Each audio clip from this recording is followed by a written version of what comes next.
Mardi 22 octobre 2013, les populations de Ouara, un arrondissement de Gogounou dans le nord-est du Bénin, vivent ici un phénomène inhabituel.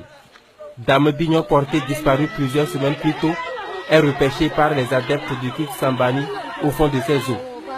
4 ans après, le souvenir d'une telle découverte reste vivace dans la mémoire des témoins. J'ai entendu parler depuis mon bas âge qu'il y a des phénomènes de ce genre qui se passaient, à savoir des gens qui disparaissent, qui sont détenus soit dans les forêts, soit dans l'eau, soit dans les grottes, soit même dans les trous de crabe, et qu'on les sortait. Ça me paraissait bizarre. Et c'est ainsi que, le 8 novembre, disons, je me suis rendu ici pour savoir comment les choses se sont passées. On m'a amené au niveau de ce barrage, que c'est ici qu'on l'a sorti.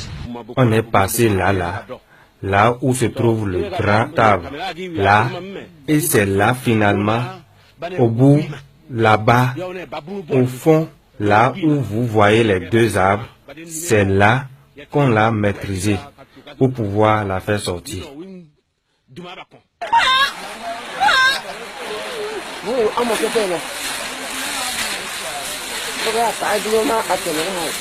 Après son séjour sous les eaux, Dame Bignon perd ses forces et même l'usage de la parole. Grâce à plusieurs rituels, elle recouvre ses facultés. Un miracle peut-être, mais pour les initiés, cela n'a rien d'étonnant. Quand on voit tout ce qui est endogène, tout ce qui est traditionnel, on diabolise tout, on dit que c'est satanique, ainsi de suite.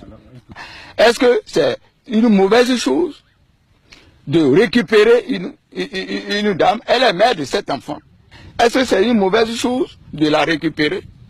Quelle est la force de notre monde moderne là, de notre science moderne qui pourrait faire ça? Au lieu de dire que c'est satanique, c'est cela, aujourd'hui le téléphone. Est-ce que ce n'est pas une sorte, comment on l'appelle, aussi de sorcellerie? Quand tu parles et que les gens t'entendent de l'autre bout, ça va comment? Après avoir défié la mort, Dame Bignon mène une vie normale entourée de ses 7 enfants.